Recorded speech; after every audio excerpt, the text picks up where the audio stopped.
Hello, welcome to the community newspaper Facebook program, Excellence in Education. This is Marta Perez, and our mission is to expose and inspire excellence in education. Please follow us on Facebook. Now, allow me to introduce a very important person in attaining excellence for our school district. She is the new Chief Academic Officer for Miami-Dade County Public Schools. She comes to us with vast experience in classroom technology, school choice, and all innovative instructional programs. She has dedicated her life to teaching and learning, is the wife of Raul and mother of two. Please welcome Dr. Sylvia Diaz. Thank you, Dr. C, so much for being with us.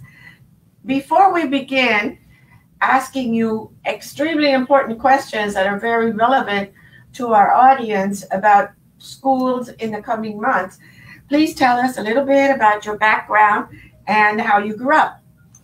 Absolutely. So I grew up here in Miami. I went to school at Miami-Dade County Public Schools, and I spent pretty much every summer of my life going into schools and helping my cousin, who was a teacher, prepare her classroom for the next school year. And so I thought all my life I would be a teacher. But somehow when I got to college, I changed my mind kind of all of a sudden. My brother was in an engineering school. And he was at the same university that I went to, and he encouraged me to study engineering. Okay.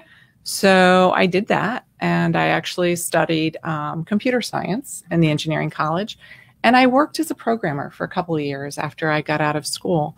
But I was never satisfied with that work, and I navigated back to teaching and started teaching, and I've been there ever since for over 30 years now. And what was your first job?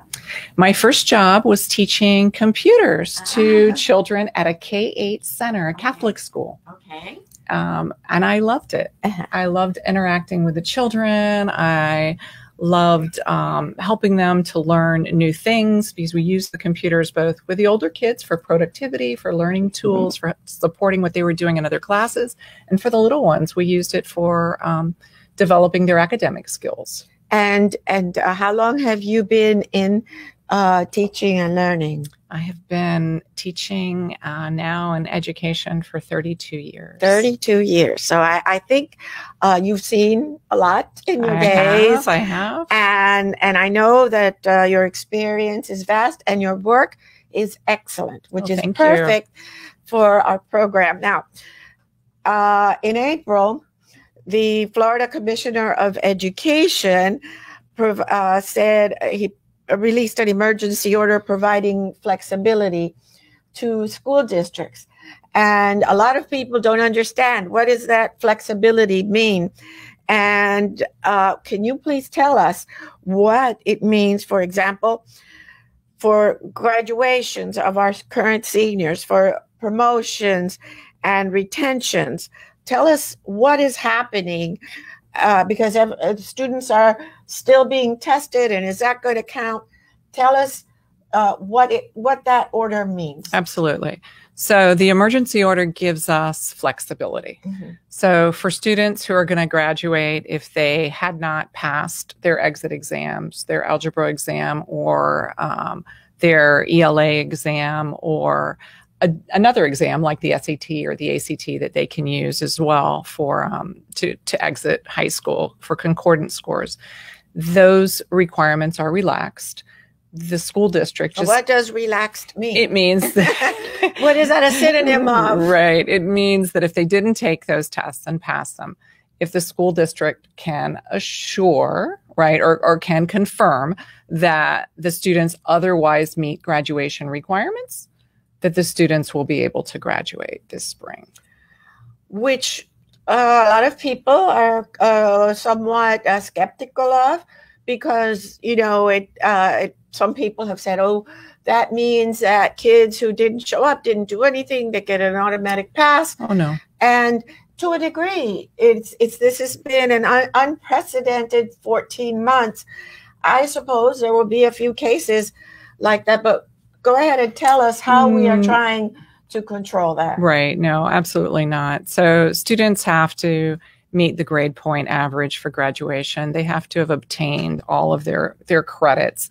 They need their 4 credits in mathematics. They need their 4 credits in ELA, their 3 credits in science, social studies. So they have to have taken those classes and successfully completed them. They have to have completed their online credit, their online course. They have to have taken a practical art or a performing art or a fine art. So they have to have met that myriad of requirements for graduation. But do we anticipate that there will be a decline in graduation as a result of that? So as a result of the flexibility, absolutely not. There potentially could just be a decline in graduation because we have had a lot of students who haven't been participating, right? We've had students with a lot of absences, and absences are likely going to equate to them not being successful in their courses. So they're not earning the passing grades. So without a passing grade, they're not gonna graduate. But overall, the testing requirements for graduation are going to be relaxed. Correct. That's correct. Which means not going to count, which means for this year's cohort, right? Just just for the ones that are graduating this year. So if you're a junior and you still need to pass a math exam to exit, that requirement is still there. Still there. And you're going to have to meet that, right? To be able to graduate next school year. And how about the rest? We were talking about graduation, but the other thing is student promotion. Now, one of the things that we talk about so much is about how students are regressing, how some students have regressed an entire year. I have been speaking to some teachers, and they are horrified to see that after a year, their students are still on the same grade level in reading and things like that. So how is that going to impact decisions about student promotions? So for promotion, it's up to the classroom teachers, right? Parents also can certainly influence whether or not their child is retained. But in 3rd grade, for instance, if the child doesn't take the 3rd grade test or isn't successful, then we have a portfolio system, and that has been in progress already. So students have been completing assignments as part of that, so that we have another way that we can demonstrate that the child is proficient and can be promoted to 4th grade. A child, let's say, that entered the 3rd grade and was on 2nd grade reading level and went through the year and is still on 2nd grade reading level. Is that child promoted to 4th grade? So the way we look at it is, I believe the requirement is that it's comparable to a level 2 on the FCAT, which is, right below grade level, right?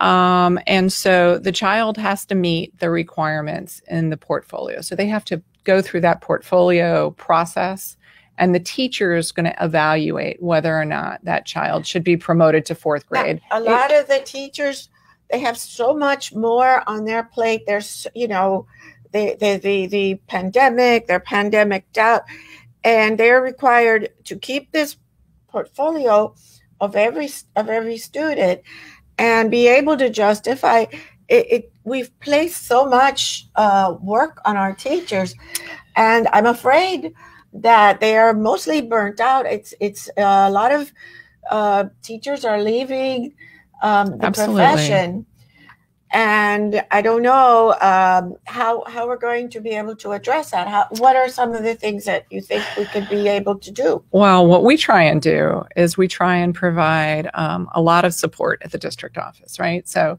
we try and make things easier for teachers, because the work of the past year and a half has been monumental, right? What we have asked teachers to do, the challenges they face, children at home, some children in the classroom, trying to deal with the dual modalities, trying to engage children who are remote. Very, very challenging. So the third grade portfolio process is well defined. We provide all of the assessments, the items. We have a process for it. It's all laid out for teachers to help them. But how about for the other grades, like second, first, fourth? For the other grades, it's kind of, again, it's up to teachers, right? Teachers are evaluating student work. They are making determinations based on whether or not the children are passing their English, right? And their language arts and their mathematics and that. And so they're the kind of judgments that they make each year, right? This year, under the circumstances, it's probably a lot harder, right? With lots of children who are behind. It is a monumental task, because I know that the teachers, we cannot, and here's the other part. The other part is that as much as the district does to help teachers, there's a filter, and the filter is the principal. And we require certain things of the principal that then they kind of put on the teachers as well. So often, and I know you've heard it, and we've all heard it, you hear about principals who, because they need to get their work done, they impose more on teachers than we really should. And it's been a very difficult year for teachers, I think. And senior teachers are retiring, and junior teachers are saying, I'm not coming back. So it's going to be a challenge, which leads me to the next question, which is the summer program. This beautiful, amazing summer program that you and the superintendent and the district have come up with, which you presented to the board and the community a couple of weeks ago. And it's beautiful. Tell us about that and some of the challenges, which I'm going to ask you about the challenges. Sure. But tell us, please, why the community should be so excited about this summer program and when it begins. Okay. So the summer program actually begins right as school ends. So school ends the 9th, the 10th, and the following week, there'll be summer programs that will begin. Those programs will be hosted by the Children's Trust. So that's one of the things that we're doing this summer that's new and it's different. And what do you mean hosted? What does that mean? So they are, and actually they're funded by the Children's Trust. I shouldn't say hosted. So the Children's Trust funds a lot of different summer programs that are held throughout our county every summer. Right. And what families. What that means is an organization that oftentimes they run like after school programs. Right. They're going to, in their physical locations and sometimes in our schools. Correct. They will be the ones, instead of Miami-Dade County Public Schools administrating it, the Children's Trust is going to be administrating, but to the consumer, it's a summer school at their elementary school. Correct. A lot of these programs apparently too, and I've just learned this summer with this partnership, new to me and my new role. But so the Children's Trust funds all of these camps. They're held, some of them, as you said, in our schools, some of them at other locations, and they all tend. Are they going to hire our teachers? We're going to hire our teachers, and we're going to have them go into the camps. So how does that work if they are running it? How do they but we supply the teachers. We are. So they have their regular camp programs that they're implementing. So they've got their camp, they run it from 8 to 5. They have all of these different activities. All of these camps include some sort of an educational component. So what we asked the trust to allow us to do was to allow us to have their who runs that still, they hire a camp director. They do. But our teacher is going to go in. They've had to sign affiliating agreements with us. They've had to agree to our terms, which is basically we're going to be sending in teachers, and it depends on how many students they have, right? Whether it's one teacher, multiple teachers, and the teachers we're providing materials, and we're providing the teachers with the guidance. We're basically planning for teachers, trying to make it easy for the teachers to go in, and they'll work with small groups of children. doing what reading, lesson? All doing reading and math, both. Reading and math. Reading and math. Reading and math. So that we'll have some consistency across all of those camps. How long will the camps? So the camps may run much longer. They could, as I said, they could start as soon as school's out, and they may run all the way through the Friday before school opens again in August. Our teachers will be providing services for 5 weeks from July 28th through, from June 28th through July 30th. But it's going to be in 2 parts, right? 2 weeks and 2 weeks. Is that right? No, they're going to teach for 5 weeks. They will be there for 5 weeks. Okay. So teaching math or teaching reading. Right. So the push-ins and the children's trust camps will be restricted to math and reading. Then in our schools, because we want to bring kids back to school, right? Children who have been away for a while, we have camps going both at the elementary and the middle school level. Different than, so typically we don't offer these types of programs in the summer, right? We offer a 3rd grade reading camp only, which is targeting children who are behind in reading in 3rd grade. And then we offer course and credit recovery at the secondary level. So this year, though, we have our camp programs at elementary and middle school. So our camp programs are interdisciplinary in nature. They've got, in the elementary school, they have a STEM focus as well. So the children will go in, they will get reading, they will get mathematics, and they're also going to do all of these fun STEM activities in an interdisciplinary manner. If the child is behind in reading, when the teacher is doing the small groups, they're going to be working with children to differentiate what they do with them. Will the teachers have assistants? The teachers will, for the most part, probably not have assistants. The class sizes, though, are a little bit smaller than what we typically have. And it's my understanding that you're going to have to create incentives for the teachers, because, as I said, what is happening in so many school districts, including ours, is that they don't have enough teachers. And right. The teachers that I've mentioned to, I said, you're going to work this summer, they say, are you kidding me? I'm telling you, it's been a tough time. And to encourage, I think many of them are waiting for the summer to breathe. I don't know how we're going to be able to attract the teachers. And what happened, that to me is like, well, yes, we have this great program. And I love that the superintendent and you said, we want to make this a lot of fun.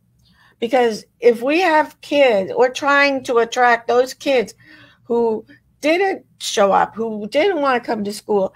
We want them to make this summer a lot of fun so that they're encouraged to come back. But how are we going to make sure that we have enough teachers? So we did. The plans are there, but where are the people? Yeah, we need the people, absolutely.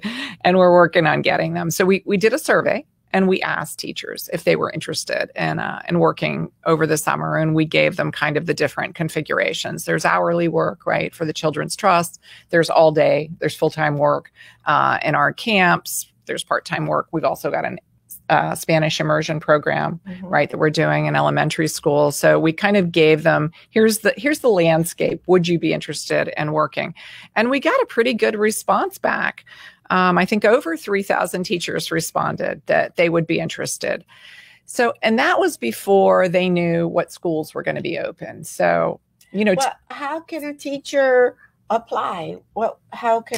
So we've got HR is working on that. The schools are recruiting teachers and the region. So if your school happens to be closed, but you want to work for the summer, and we do have 179 sites that are going to be open, teachers will absolutely be able to go to one of their neighboring schools and work there. So you don't anticipate a problem in recruiting? I'm hoping we don't have one. I think that once they know their school, so they know now, right? The list of schools has been published. People know which schools are open. And so I think that may bring on some more teachers because they'll be comfortable. Oh, my school's going to be open this year. That's great.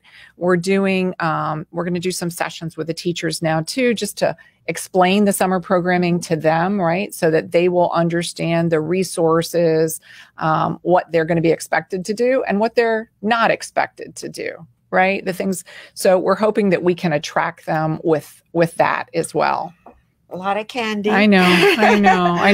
And the summer pay scale, the full-time pay scale is higher, and the hourly pay rate is higher as well. Okay. So we're hoping with those incentives that you'll be able to catch a lot of fish. Right. That we'll be able to catch a lot of fish. So the other thing, and we're short on time, and I could interview you forever and ever because there's so many things that the public wants to know, and you are the head of all of it.